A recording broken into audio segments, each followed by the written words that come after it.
하는지라. 빌라도가 아무 성과도 없이 도리어 밀란이 나려는 것을 보고 물을 가져다가 무리 앞에서 손을 씻으며 이르되 이 사람의 피에 대하여 나는 무죄하니 너희가 당하라. 백성이 다 대답하여 이르되 그 피를 우리와 우리 자손에게 돌릴지어다 하거늘 이에 바라바는 그들에게 놓아주고 예수는 채찍질하고 십자가에 못 박히게 넘겨주니라. 아멘. 우리 옆 사람과 인사하겠습니다. 성도님 말씀에 은혜 되세요. 이렇게 인사하겠습니다. 말씀에 커다란 은혜가 되시기를 주의 이름으로 축복합니다.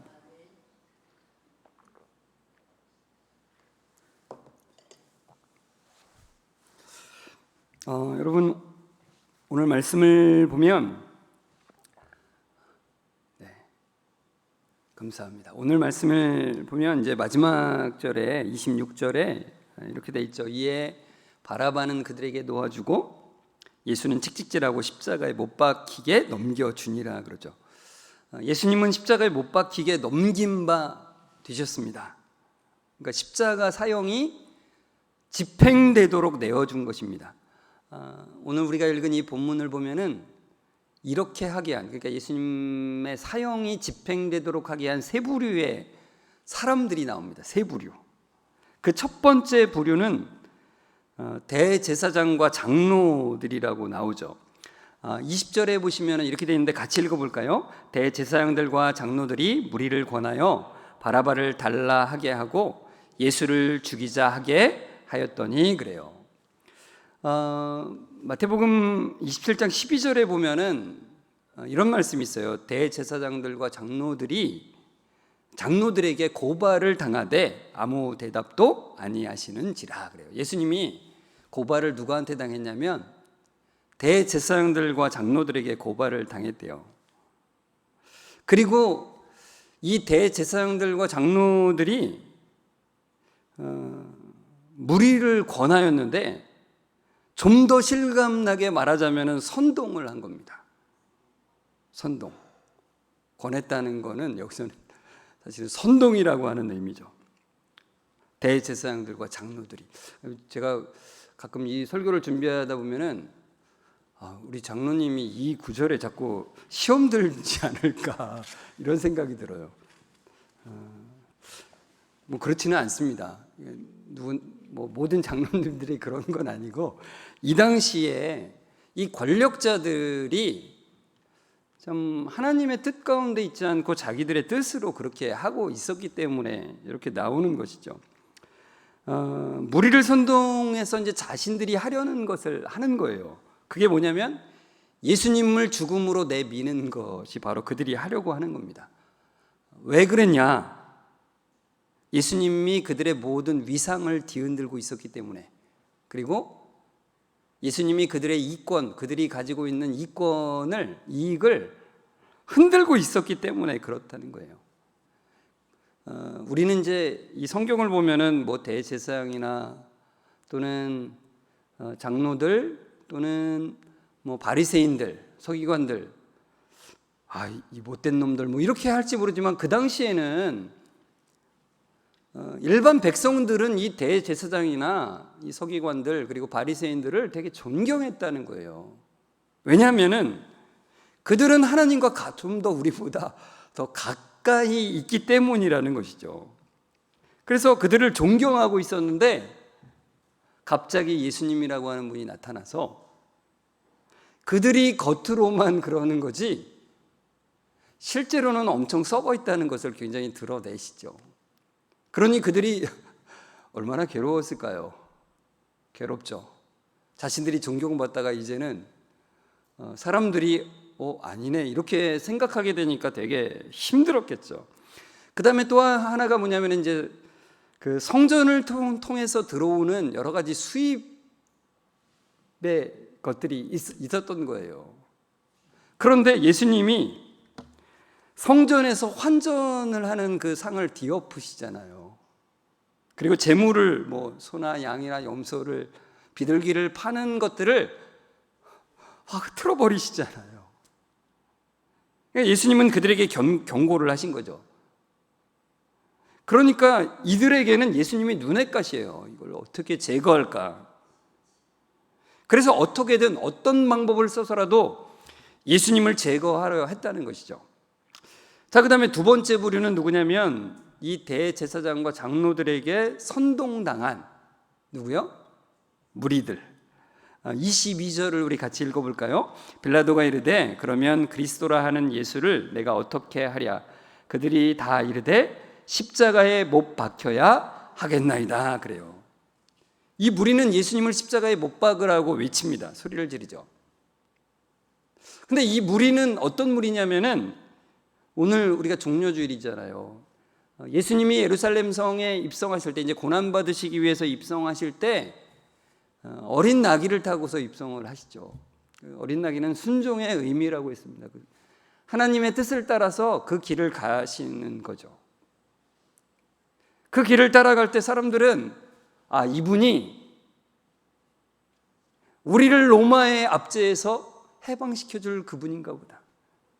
그래서 호산나라고 외치죠. 종려나무 가지를 막 흔들면서 호산나 호산나를 외칩니다. 호산나의 뜻이 뭐라고요? 지금 구원하소서. 지금 구원하소서. 그들이 생각하는 구원은 로마의 압제로부터의 해방이었어요. 그런데 예수님의 모습을 보니까 전혀 그 방향과는 다른 방향으로 가는 거죠. 그러니까 그들에게는 예수님은 로마로부터 우리를 해방시켜주는 것과는 전혀 도움이 안 되는, 그래서 예수님을 쓸모없거나 방해가 없는 분으로 생각하게 됐고, 그래서 그들이 바라던 메시아가 아닌 그 예수님을 모처럼 우리가 버린다 그래요. 보통 헌신짝처럼 그렇게 버려버린다는 거예요. 자, 세 번째 부류는 사람을 죽일 법적 권한을, 그 당시에 법적 권한을 가지고 있었던 바로 빌라도입니다. 우리 24절을 같이 읽어볼까요? 빌라도가 아무 성과도 없이 도리어 밀란이 나려는 것을 보고 물을 가져다가 무리 앞에서 손을 씻으며 이르되 이 사람의 피에 대하여 나는 무죄하니 너희가 당하라 그래요. 빌라도는 유대 지역을 관할하는 로마의 총독이었습니다. 황제에게 충성해야 되는 총독이었다 그랬어요. 이 지역을 관할하는 총독들에게 가장 커다란 충성이 뭐냐? 그 관할하는 지역에서 밀란이 일어나지 않게 하는 게 가장 큰 충성 중에 하나였어요. 왜냐하면 로마가 지배하고 있는 땅이 너무나 넓으니까 막 여기서도 밀란이 일어나고 저기서도 밀란이 일어나면 감당할 수가 없는 거예요. 그러니까 로마 황제는 총독을 그 지역에 임명할 때 그 서약을 받는 거예요. 그 지역에서 밀란이 일어나지 않도록 하라. 가장 중요한 임무 중에 하나였어요. 그런데 지금 상황이 어때요? 밀란이 일어날 상황. 위기감을 느끼는 거예요. 밀란이 일어났다면 자기는 그 총독 자리에서 물러나야 될 수도 있고 죽임을 당할 수도 있는 거예요. 그 위기감 때문에 고발당해서 자신 앞에 서 있는 이 사람이 아무 죄도 없다는 것을 알면서, 그러니까 요한복음 19장 6절에 보면은 빌라도가 이렇게 말해요. 나는 그에게서 죄를 찾지 못하였노라 그래요. 오늘 우리가 맥체인 성경 읽기에 한 장이 바로 이 요한복음 19장이죠. 저도 오늘 제 읽으면서 빌라도는 이렇게 분명하게 알고 있었는데, 그러나 자기의 이익 때문에 밀란이 일어난 걸 못 막으면 자기에게 엄청난 피해가 오잖아요. 그 피해를 당하지 않기 위해서 그는 죄가 없는 사람을 죽음에 내던지게 한 그런 죄가 있는 거죠. 그래서 겉으로는 무죄한 자에 대한 피를 나는 책임 없다 그러면서 이제 너희들이 당하라 그러면서 손을 씻잖아요. 겉으로는 그렇게 해도 그는 분명히 재판장으로서의 그 책임을 져버렸다는 거예요. 예수님은 이렇게 대제사장들과 장로들 그리고 무리들 그리고 빌라도에 의해서 버림을 받으셨습니다. 버림을. 아무런 죄가 없는 분이 저주의 죽음, 이 십자가의 죽음은요 저주예요. 저주. 지난번에 말씀드렸잖아요. 그 당시 사람들은 지금 시대에 우리가 이 십자가 목걸이를 하고 다니는 걸 보면은 기겁을 할 거라. 기겁을. 십자가는 저주의 상징이에요. 저주의 상징. 그 저주의 죽음에 내던져진 거예요, 예수님이. 그런데 주님은 십자가에 내던져진 것이 이 세 부류의 사람들에 의해서만이 아니라고 말씀하세요. 어디서요? 십자가 위에서. 마태복음 27장 46절에 이렇게 말씀하십니다. 같이 읽어볼까요? 제9시쯤에 예수께서 크게 소리질러 이르시되 엘리 엘리 라마 사박다니 하시니 이는 곧 나의 하나님 나의 하나님 어찌하여 나를 버리셨나이까 하는 뜻이라 그래요. 예수님은 십자가상에서 시편 22편 1절을 인용하십니다. 그래서 제가 예전에도 한번 말씀드렸는데 시편 22편 1절만 사실 말씀하시지는 않은 것 같아요. 그러니까 시편 22편 전체를 읊조리신 것 같아요. 근데 대표적으로 그 1절을 분명하게 말씀하시죠. 예수님은 단순히 사람들에게만 버림받은 것이 아니라 하나님께 버림받았다는 것을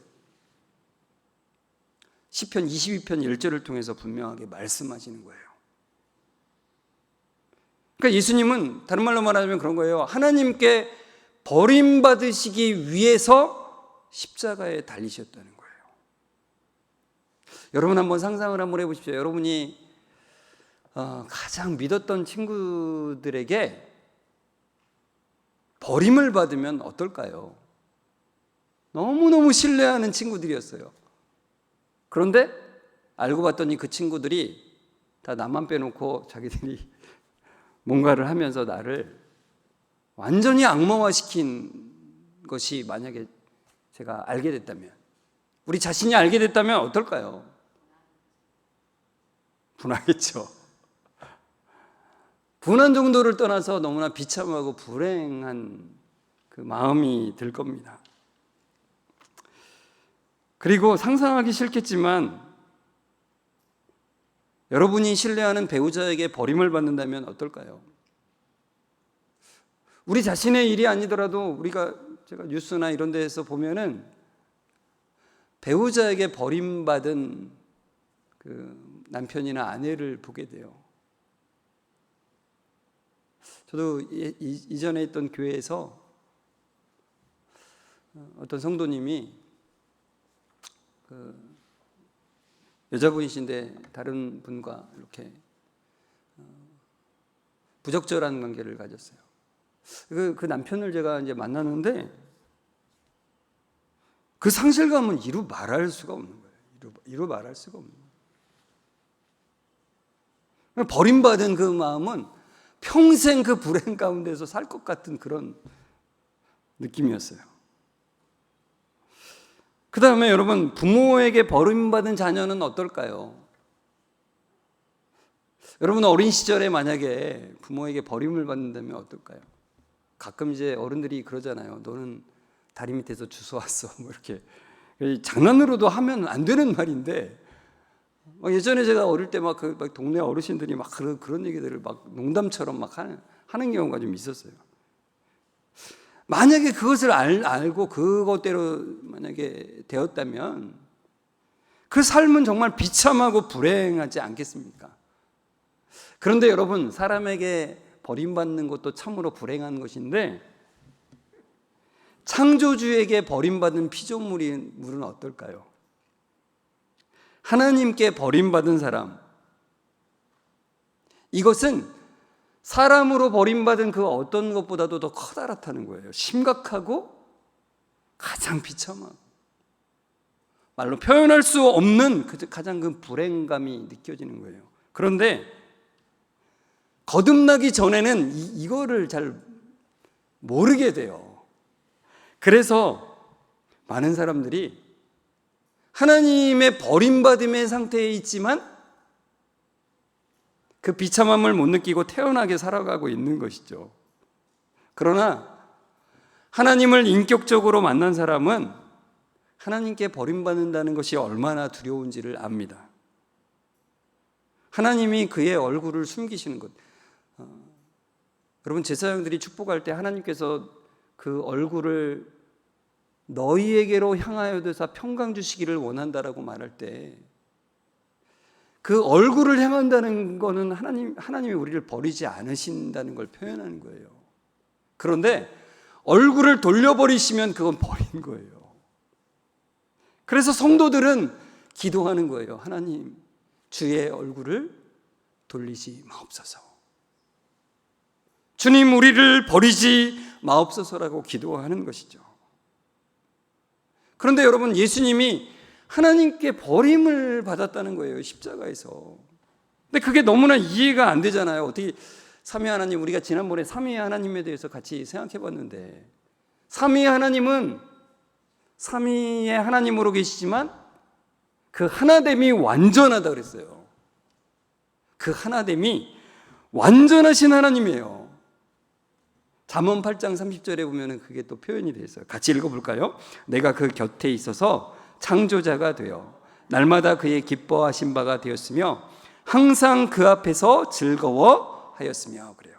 이 잠언은 바로 지혜로 계시는 그 예수 그리스도를 이렇게 표현한 것인데, 예수 그리스도께서 성부 하나님과 창조자가 되어서 날마다 서로 기쁨을 나누는 하나된 기쁨을 누리셨다라고 우리에게 말씀해 주고 있어요.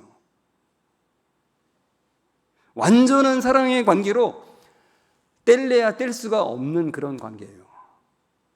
그런데 예수님이 십자가에서 버림을 받으셨다는 것은 바로 우리가 버림받아야 됨을 대신하시기 위해서 그 십자가를 지셨다는 것을 말하죠. 여러분, 십자가는 그 버림받음을 말하는 건데, 그 버림받음이라는 것은 다른 말로 말하자면 분리가 된다는 걸 말해요. 분리됨의 형벌을 받는 것을 말하는 거예요. 그러니까 하나님과 영원히 분리되어야 하는 형벌을 우리가 받아야 되는데 예수님이 대신 받으셨다는 겁니다. 십자가 위에서 예수님은 자기 백성들이 마땅히 받아야 될 그 저주의 죽음의 형벌을 대신 치르고 계셨다는 거예요. 죄가 없으신 분이 나무에 달려서, 구약의 신명기에 나오잖아요. 나무에 달린 자는 다 저주를 받는 것이라고.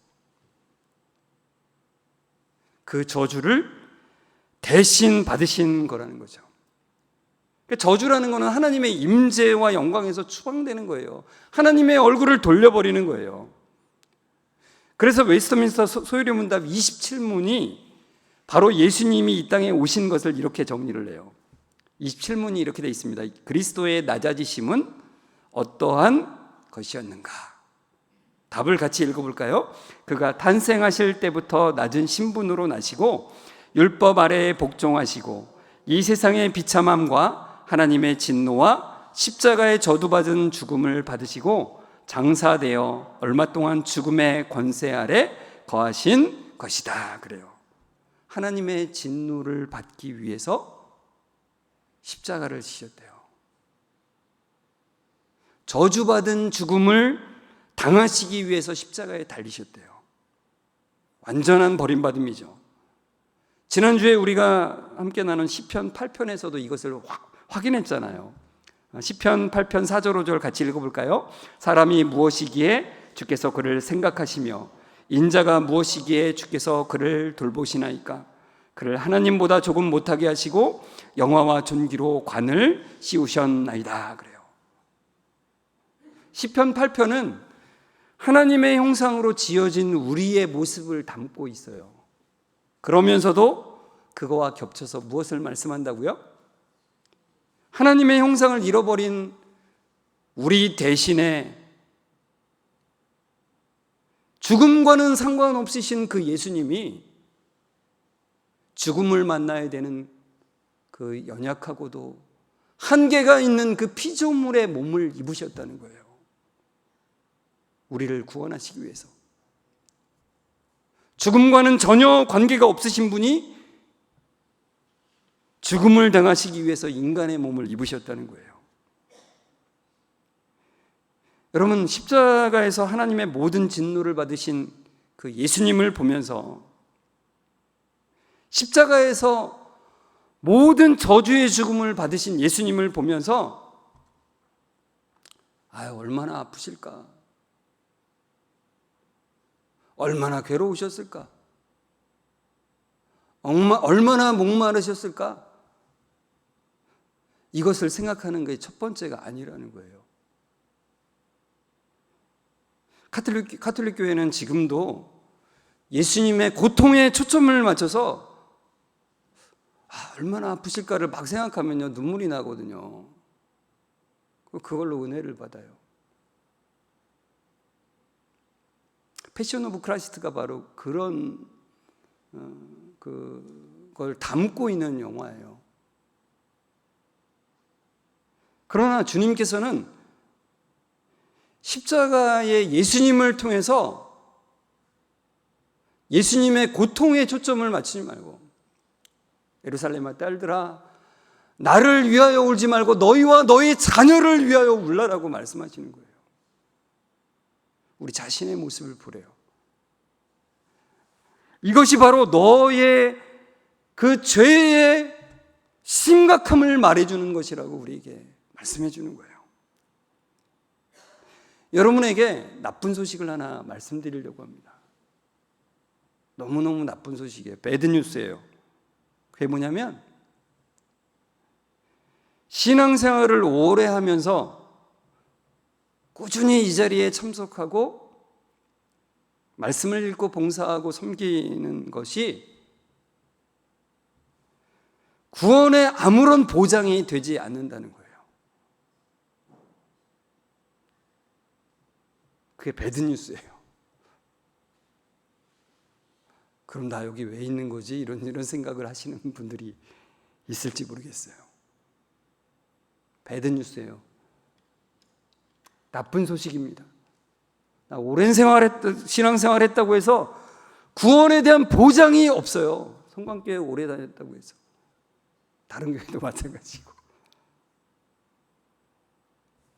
근데 굿뉴스가 있습니다. 너무나도 기쁜 소식이 있습니다. 주님은 우리의 죄가 십자가에 달리기에 합당한 죄임을, 그러니까 심각하다는 거죠. 저주를 받은 죄라는 거죠. 그것을 온전히 고백하며 나오는 자를 내쫓지 않으시겠다라고, 받아 품으시겠다라고 약속을 하셨어요. 여러분, 제가 여러분에게 계속해서 십자가를 보여드릴 때 세 개의 십자가를 보여드리잖아요. 여러분, 예수님 옆에 달린 두 명의 강도는요, 모든 인류를 대표하고 있다라고 말씀드렸어요. 제가 성경은 우리에게 그것을 말씀해 주고 있어요. 모든 사람의 현실을 또한 적나라하게 보여주고 있어요. 그게 우리 자신이라는 것을 보는 것이 무엇보다 중요하다라고 말씀하고 있어요. 여러분, 어릴 때부터 신앙생활 하신 분들은 죄인이라고 하는 소리를 너무나 많이 듣죠. 우린 죄인입니다. 죄인입니다. 그러니까 그래, 적당히 죄인이라고 생각하며 살자. 여러분, 만약에 그런 상태라면 여러분은 예수님을 아직 만나지 못한 거예요. 깊은 탄식이 나오지 않습니까? 그러나 하나님을 반역함 가운데 하나님, 내가 태어난 존재입니다. 그리고 하나님을 반역함으로 살아가는 존재입니다를 적나라하게 보는 것, 그게 은혜의 시작인 거예요.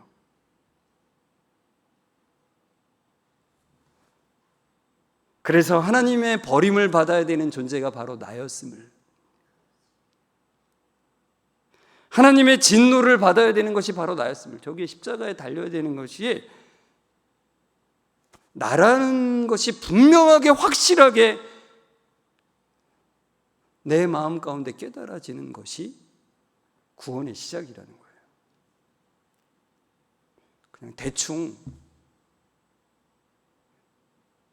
예수님의 십자가 지는 그 영상을 보면서 얼마나 아프실까 하면서 눈물을 흘리는 것으로 구원이 시작되는 게 아니라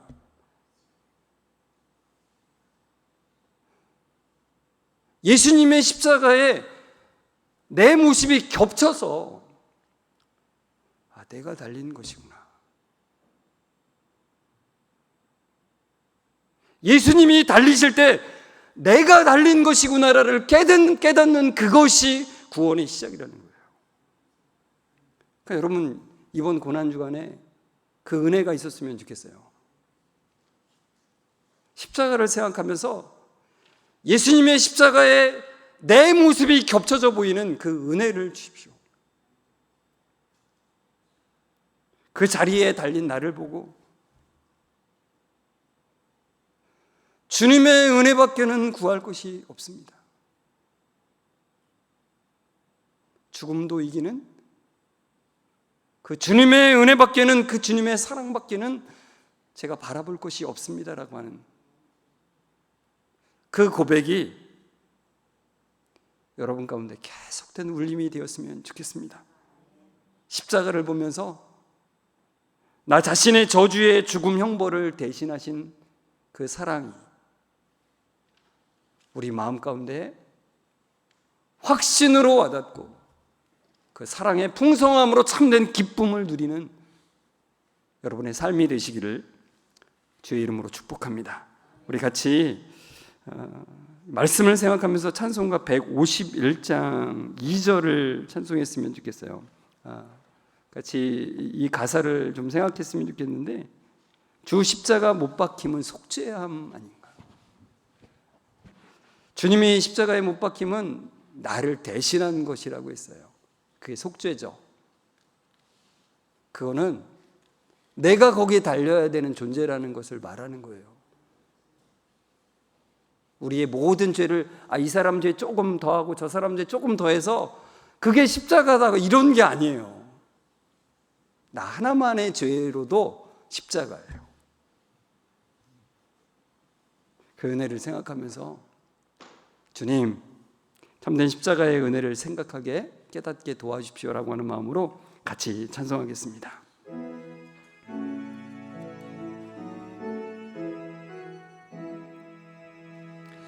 주 십자가 못 박힘을 속죄함 아닌가. 그 긍휼함과 그 은혜 말할 수 없도다. 십자가 내가 처음 볼 때에 나의 맘의 큰 고통 사라져. 오늘 믿고서 내는 밝았네. 참내 기쁨 영원. 다시 한번 주 십자가 못 박힘은 우리 두 손을 가슴에 얹고 주 십자가 못 박힘을 속죄함 아닌가. 그 긍휼함과 그 은혜 말할 수 없도다. 십자가 내가 처음 볼 때에 나의 맘의 큰 고통 사라져. 오늘 믿고서 내 눈 밝았네. 참내 기쁨 영원하도다. 은혜가 풍성하신 하나님, 구원하심의 은혜 앞에 그 어떤 말로도 다 표현할 길이 없습니다. 우리가 버림받아야 하는데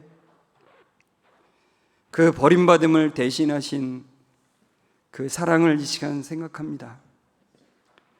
십자가의 버림받으심을 볼 때에 그 자리가 나의 자리임을 먼저 보게 하여 주시고, 하나님의 진노를 받아야 될 존재가 나 자신임을 먼저 보게 하시고, 저주의 죽음을 죽어야 할 존재가 나 자신임을 먼저 보게 하여 주옵소서.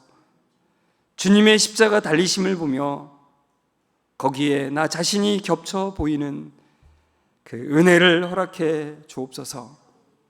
하나님을 경외함으로가 아니라 내 기준대로 생각하고 판단하고 행동하는 것이 얼마나 심각한 죄인지를 보는 은혜를 허락해 주옵소서. 우리 성도님들 한 주간 살아가는 동안 속죄함을 더욱 깨닫는 시간 되게 하여 주시고, 십자가의 긍휼함과 그 은혜를 찬송하는 놀라운 기쁨을 허락해 주옵소서.